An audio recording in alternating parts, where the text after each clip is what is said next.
What if the Hebrew Bible's greatest innovation isn't monotheism, but its refusal to create perfect heroes? Every civilization celebrates its founders, most polish away their flaws. The Torah does the opposite. It tells us that Abraham faltered, Jacob deceived, David sinned, and Moses, the greatest prophet who ever lived, was denied entry into the Promised Land. The Torah doesn't hide greatness behind perfection, but neither does it turn failure into a virtue. That ancient balance feels surprisingly relevant today.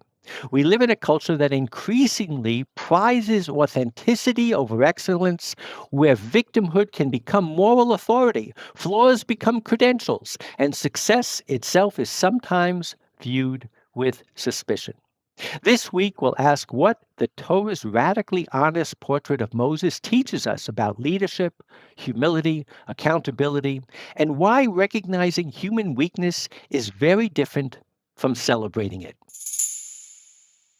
Welcome to Madlik. My name is Jeffrey Stern, and at Madlik we light a spark or shed some light on a Jewish text or tradition. Along with Rabbi Adam Mintz, we host Madlik Disruptive Torah on your favorite podcast platform, and now on YouTube and Substack. We also publish a source sheet on Sefaria, and a link is included in the show notes.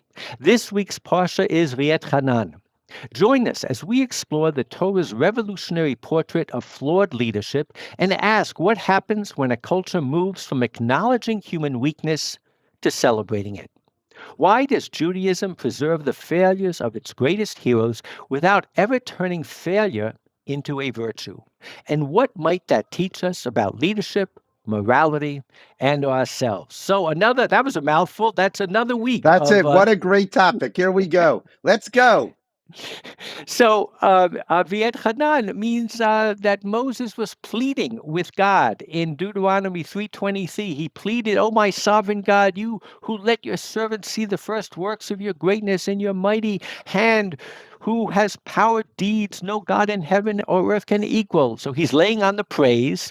"Let me, I pray, cross over and see the good land on the other side of the Jordan." This is his on the mountaintop moment. That good hill country and the Lebanon. But God was wrathful with me on your account. Now he's turning to the children of Israel. It's because of you guys, and would not listen to me. God said to me, "Enough. Never speak to me of this matter again." V'omer Hashem elai, Rav Lachem, al tasif daber elai. It's too much. Don't speak to me of this matter again. Go up to the summit of Pisgah and gaze about to west, the north, the south, the east. Look at it well, for you shall not go across yonder Jordan. Give Joshua his instructions, imbue him with strength and courage, for he shall go across as the head of this people, and he shall allot to them the land that you may only see. God definitely rubs it in. You're only going to see it. This is as good as it gets. But really, this is a question of Moses' mortality, Moses finishing his life's mission, and Moses is confronting the fact that he's not perfect, that he did something wrong. I mean, you even sense in it, he's still blaming the Jewish people. He's a little bitter. It's all there. It's sad. But on the other hand, we're not taking away, as we'll see with the rabbis, from the greatness of Moses. But it is what it is. Right. Well, that's for sure. And you have to remember that it wasn't the people's fault that he hit the rock. That was his own decision. So he blames the people. That's just what frustrated people do, is they blame others rather than taking responsibility for themselves. So that's not such a good side. It's not. The flaws are still there. We are who we are. They say it's hard to teach an old dog new tricks. I guess that applies to all of us, even if we are Ein Moshe K'Moshe. I mean, he was the greatest, but nonetheless. So in Bar Mitzvah Rabbah, it says, Rav Lachem b'nei Levi, it's 2 months for you, the son of Levi. That is a quote from Numbers. The Holy One, blessed be he, said to Moses, you struck with a rod, and with you you struck, you are stricken, he said. It is too much for you, Rav Lachem. Tomorrow you will hear.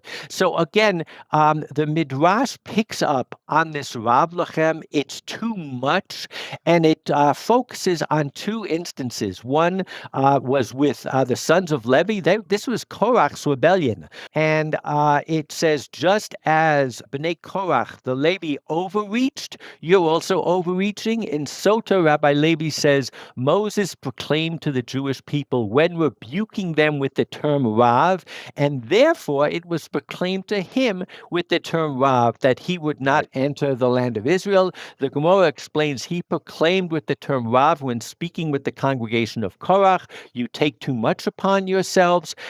So it's even interesting that they're not totally focused on which crime that Moses committed that was responsible for him not seeing his life's mission fulfilled. Was it actually hitting the rock, or was it the way he talked to the children of Israel? Which is interesting, right? Means his frustration with the people may have ultimately been his downfall.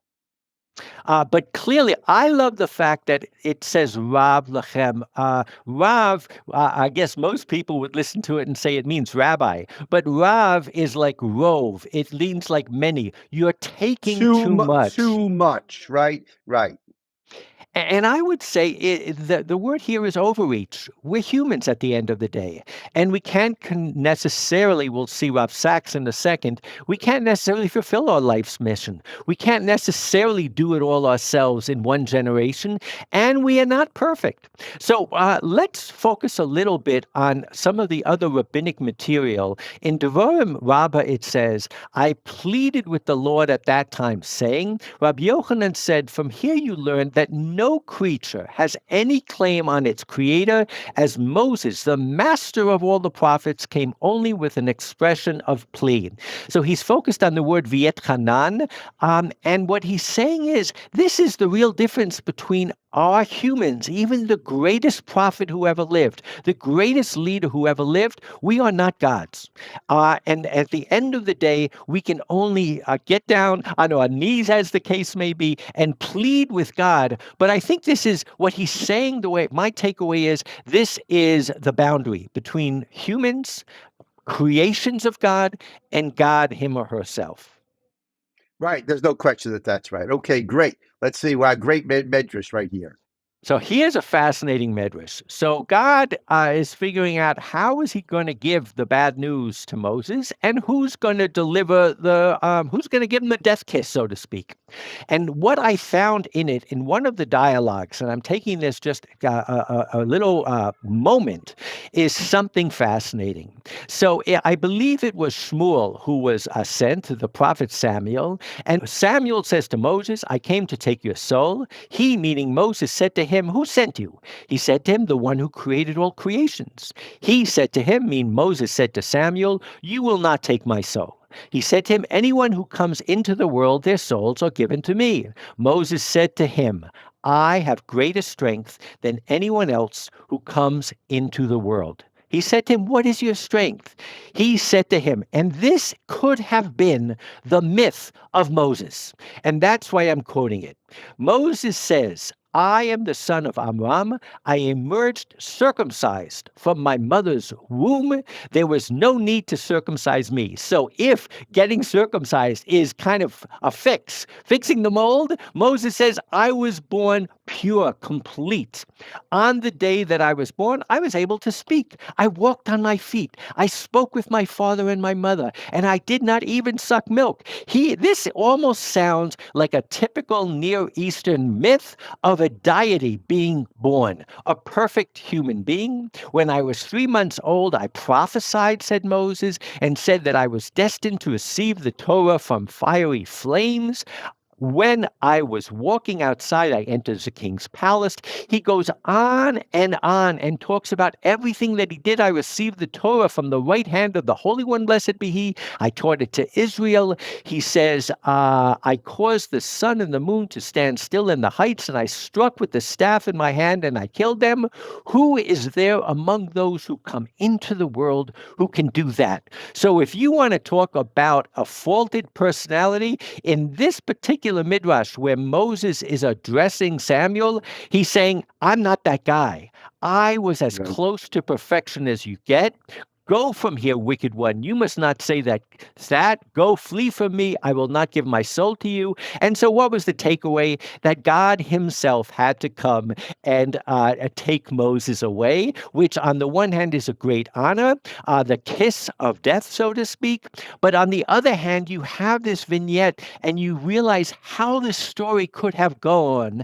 And it makes, I think, the absolute unanimity amongst our commentators, and I would say the legend of the street, that we look at our most famous, our most quote unquote perfect leader, and we find the imperfections. We don't shun away from them. We don't unvarnish it. It is what it is, and it makes it that much more profound, I believe. Fantastic. I mean, that's it. To recognize their failings is to appreciate them as human leaders. So, Jonathan Sachs wrote a book on leadership. I have a link to an article that he wrote. He goes, for us as Jews, and by the way, I quote Jonathan Sachs, but I think you will agree with me, Adam, that there is kind of unanimity about the failure of our leaders. There is no one who takes the crash course from you to becoming a Jew who probably doesn't hear from you to explain that, unlike maybe other religions whose founders or leaders are perfect, we do not shellac, we do not varnish our Right. leaders. So that's a very important point about the need to have your leaders be perfect. You know, you say like Christianity has that. The leader needs to be perfect. Judaism never had it. You know, recently, obviously the Haredim, the ultra Orthodox, are in the headlines. The ultra Orthodox tend to deify their leaders. They follow their leaders. They don't ask any questions. Whatever the leader says, that's what they do. The leader cannot be wrong. We know that Hasidic sects are like that. And I think, Jeffrey, it's a very important point to say that that's not really the Jewish way.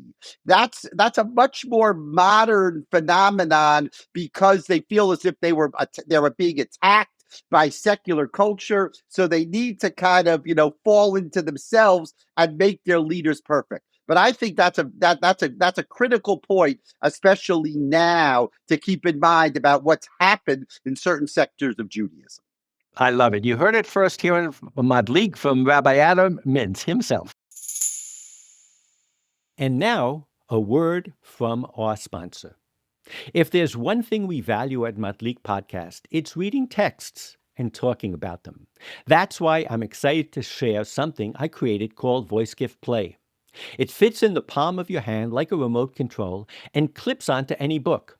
It's inspired by those old school museum audio guides, but this is personal. Voice Gift Play stores up to 10 hours of audio across 999 numbered recordings. You simply enter a number to record a comment, memory, or explanation, and enter the same number to play it back. It's perfect for B'nai Mitzvah practicing their laning, capturing Grandpa's favorite tune, or recording Chad Gad Yar in a voice that matters. Go to voice.gift. That's www.voice.gift and use code MADLIK for 15% off. Thanks. And now back to our podcast.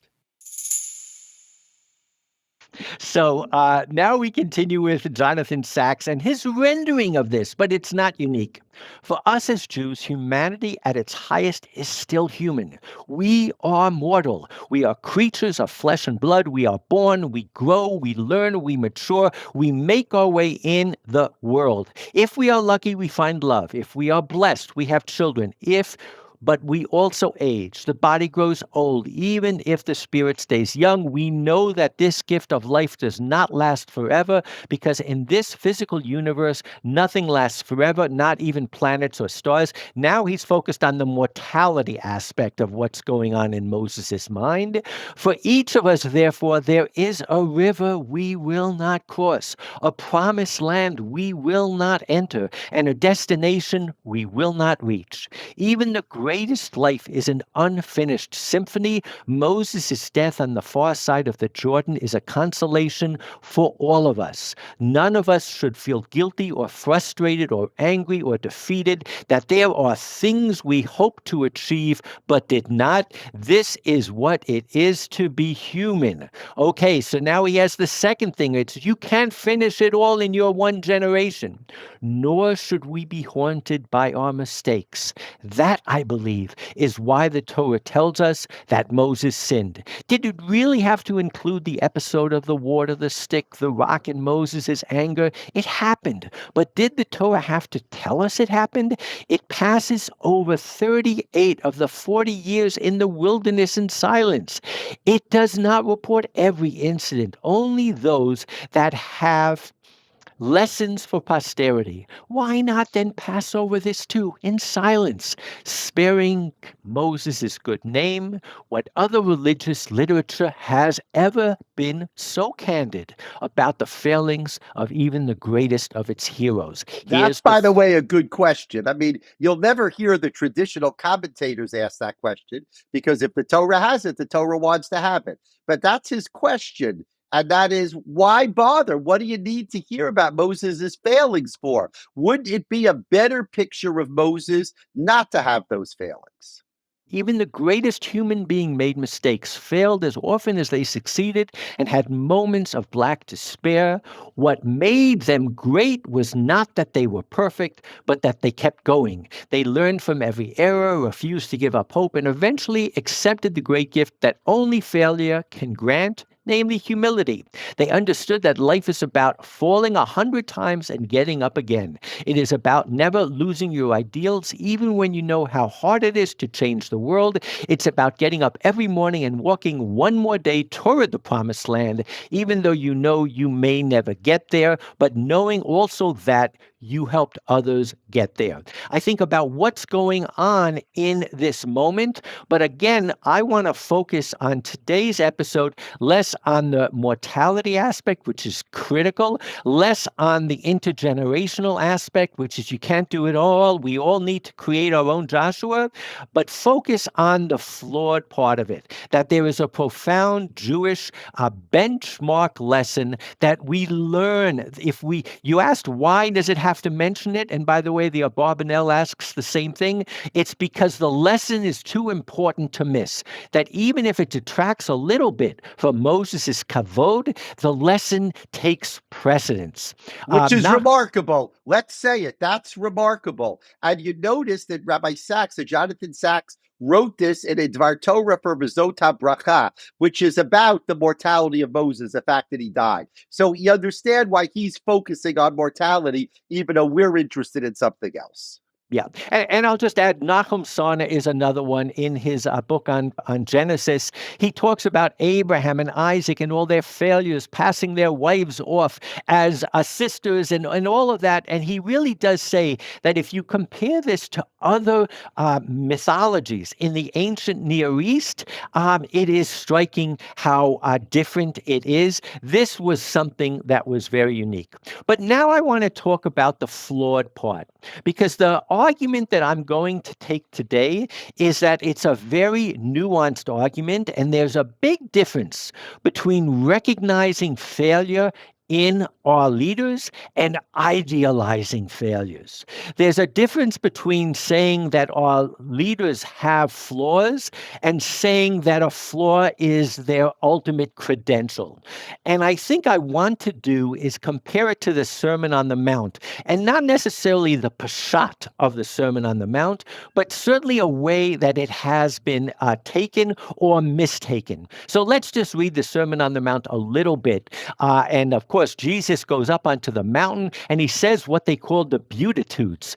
It's really blessed are the poor in spirit. Think of blessed as Ashrei. Ashrei ha'ish shelo yishkachecha. So happy are those who are poor in spirit, for theirs is the kingdom of heaven. Blessed are those who mourn, for they will be comforted. Blessed are the meek, for they will inherit the land. So it's almost as though, Rabbi, you could take it to mean that the poor in spirit are going to go to the head of the line. Those who mourn will go again ahead of those who simply are living a normal life. And Right. Good. those that are meek, they will be the ones. They become almost the ideal. Blessed are those who hunger and thirst for righteousness. Now, I must say that if you ask the typical man on the street, they're going to forget about poor in spirit and think it's poor. They will think less about those who hunger and thirst for righteousness and think of those who are hunger and Hungry, thirst. right. Blessed are those who are persecuted because of righteousness, for theirs is the kingdom of heaven. Again, the argument that I will be making is there are those who believe that something like this is teaching us that if you're persecuted, by right you must be better. You must, it's almost a badge of entitlement, if you will. And now what we're going to see is how this has been interpreted, because I think the first thing that we have to understand is in one aspect, it comes right out of Judaism, and it's really a nuance. So if you look at Isaiah 61, the Spirit of God is upon me because God has anointed me. He says, I have been sent as a herald of joy to the humble, levasar anavim shalchini, to bind up the wounded of the heart, to proclaim release of the captives. But as a Jew reading this, you know what it means. It means if you find somebody poor, make him less poor.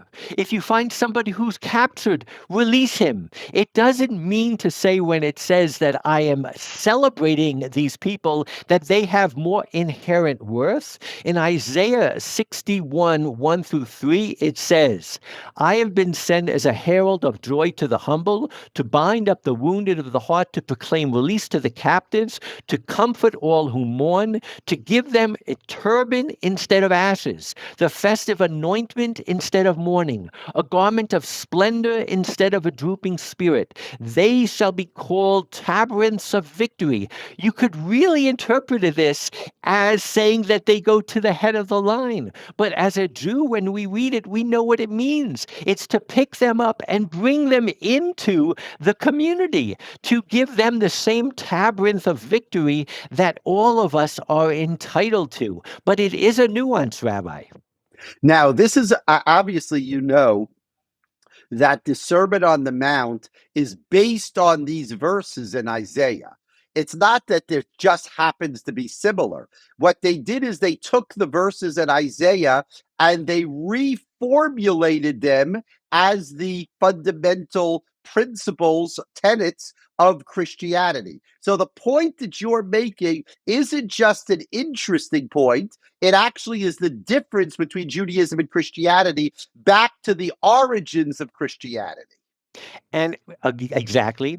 And if, in fact, the reading of those who argue that the Sermon on the Mount is the celebration and the idealization of those who are who are suffering shall today be the leaders, it comes from a change, a slight change of, I would say, emphasis. So in Psalms it says, "But the lowly shall inherit the land. V'anavim yirshu aretz."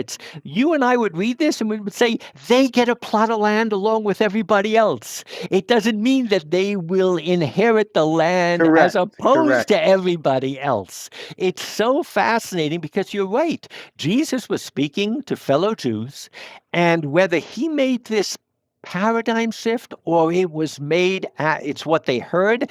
There's no question that there was this shift. In the Hebrew Bible, the poor are blessed because God hears their cry, and society must restore them, not because deprivation itself is inherently superior. The goal of the Exodus is not permanent marginality, it's freedom, land, abundance, national fluences. If you read the Bible, there are two things that I want to bring out. Number one, in Devarim, the book that we're in, it says, there shall be no needy among you. And then a few verses later, it says, for there will never cease to be needy ones in your land. And that's not a contradiction. It just means that the obligation is on us to make sure that those who fall through the cracks are pulled up and brought with us. It wasn't a transformation. And then the other thing is, the Bible celebrates success. The Bible celebrates prosperity. It never idealizes poverty. So in Deuteronomy 8:10, it says, when you have eaten your fill, v'achalta v'savata, give thanks to the eternal your God for the good land given to you. You have to be thankful for the good. You never put it down. When you have eaten your fill and have built fine houses to live in, and your herds and flocks have multiplied, it says in Deuteronomy 8, and your silver and gold have increased, and everything you own has prospered. It doesn't say give it away. It doesn't say it's going to blind you. It says, beware lest your heart grow haughty and you forget God, who freed you from the land of Egypt, the house of bondage. Beware that you don't look and appreciate those people who don't have it as good as you. It's really a nuance of a change, but it is connected to this thing of flaws. Flaws are important. They will always exist, and they are there for us to learn from, as Rabbi Sachs says, and it's there for us to tweak and fix, not disappear, but they are never there for us to absolutely laud. But what I am going to share with you is an amazing scholar that I discovered this week named David Flusser. He was an immigrant from Czechoslovakia. He studied at Charles University. He was taken under the wing of a professor. He was fascinating in religion and a professor of Christianity, and he fell in love with Christianity. He comes to Israel, he makes Aliyah, and he actually becomes an Orthodox Jew. And he's teaching at the Hebrew University, and one of his main motivations in life is to show that Jesus was like Hillel in a sense. He was a great leader. He was a great thought leader. And so he connects what Jesus says to the strands within Judaism. Listen to what he does with the Sermon on the Mount. He connects it to the Essenes, the people who wrote the Dead Sea Scrolls in the desert.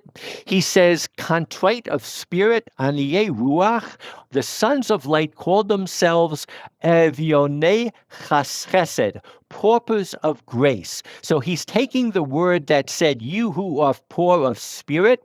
These capellations are characterized by a paradoxical combination of a term depicting the abject state of the sect in the present, with a second one which proclaims triumphantly the plenty of God's grace bestowed on his elect. So, Rabbi, if we had a sect in Judaism that celebrated poverty, that celebrated living in the desert without everything, with giving away possessions, it was the Essenes.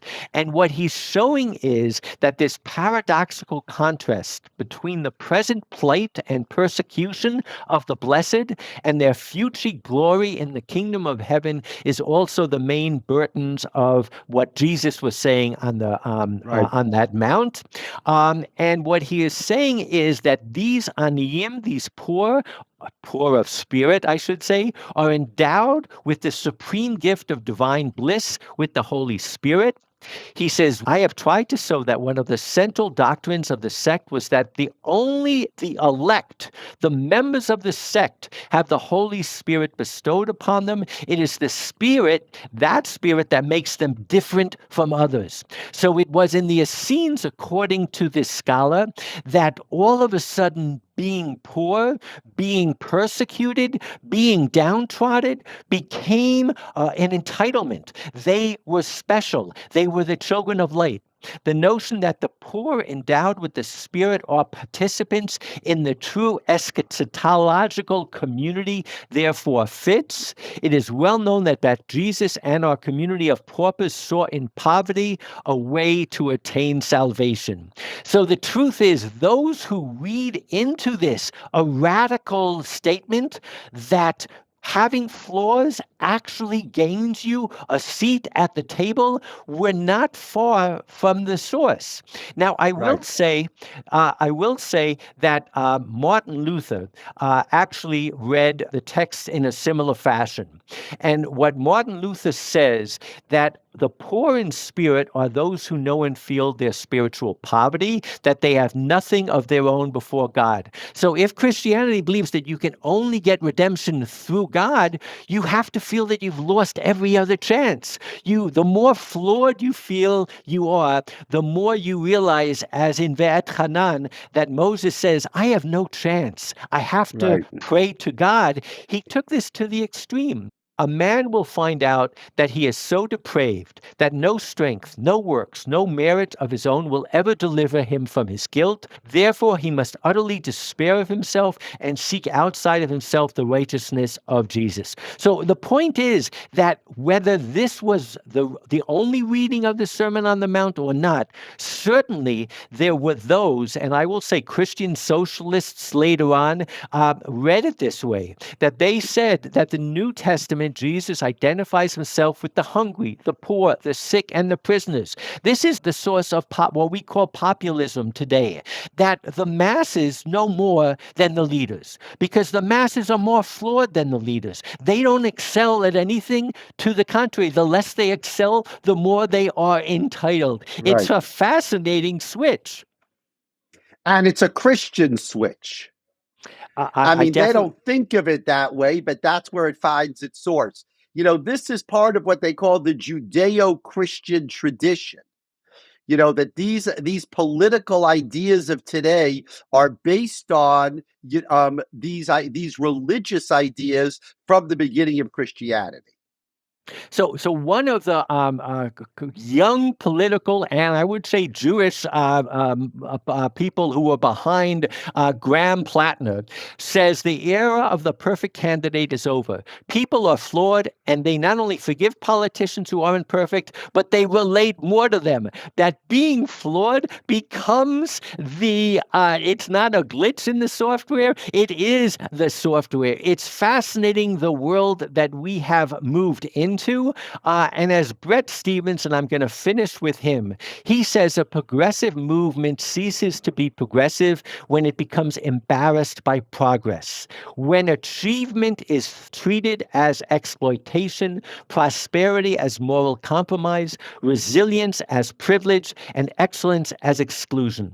A moral conviction of our time, especially prevalent on the cultural left, is that the powerful are presumably bad, while the powerless are presumptively good. These categories aren't just political, they are also social, economic, ethnic, and racial. It's why so many conversations today revolve around the concept of privilege, a striking redefinition of success that removes the presumption of merit from those who have it and the stigma of failure from those who don't. Rabbi, I believe that he's hitting the nail on the head, and the distinction between accepting flaws in our leaders is one thing, and taking it to the extreme of making that a qualifier is something that has been a total misunderstanding of what you said a second ago is our Judeo-Christian heritage. This is amazingly important. And, this week we observe the fast day of Tisha B'Av, also as a time to think about humility and what that means and how we balance all those things. So we want to wish everybody a Shabbat Shalom. You should have a meaningful Tisha B'Av. And we look forward to seeing you next week, where we will talk about Parshat Eikev. Thank you, Jeffrey. This is an amazing topic. Shabbat Shalom, and celebrate your flaws, but not too much. Shabbat Shalom, and see you all next week.